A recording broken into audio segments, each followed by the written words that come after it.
Հիշում եք, թույլիկները երեք մի տեսանյութ էին տարածել, որ Ղարաբաղի ժողովրդին տներով են ապահովել Տաշրի տարածաշրջանում։ Ես էլ արձագանքեցի, ասելով, որ սուտ մանիպուլյացիա եք անում եւ նույնիսկ եթե ինչ-որ բանով օգնել եք, դա համեմատելի չի պետական բյուջեի եւ հայ ժողովրդի օգնության հետ, ու ամոթա նույնիսկ դրա մասին բարձրաձայնել է այդ միլիարդավոր, հարյուրավոր միլիարդները, որ ծախսվել է Ղարաբաղի ժողովրդի համար եւ ստեղ եւ Ղարաբաղում, համեմատելի չեն ձեր այդ այսպես կոչված ճակերտավոր բարեգործության մասին։ Եվ մի տեսանյութ էլ էի ժամանակին արել, որ ասել էի, որ Ղարաբաղյան շարժումը դա ընդամենը պատրվակ ա եղել եւ Ղարաբաղի ժողովրդին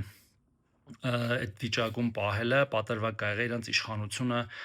ամրապնդելու համար։ Հիմա ավելին ասեմ, ժողովուրդ ջան, Ղարաբաղի եւ Հայաստանության ժողովուրդը այս սրանց համար, այս պատերազմի եռագլուխ կուսակցության համար ընդամենը թնդանոթի միս ա եղել եւ ընտրակաշառքի մատերիալ, բառիս ուղիղ իմաստով թնդանոթի միս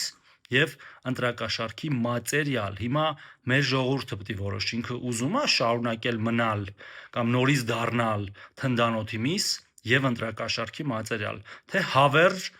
գրողի ծոցը եւ պատմության աղբանոցն ա ուղարկելու Կալուգացուն, Սերժին, Ռոբին, Ծառուկյան Գագոին եւ նրանց մանր-մունր սատելիտներին, հա։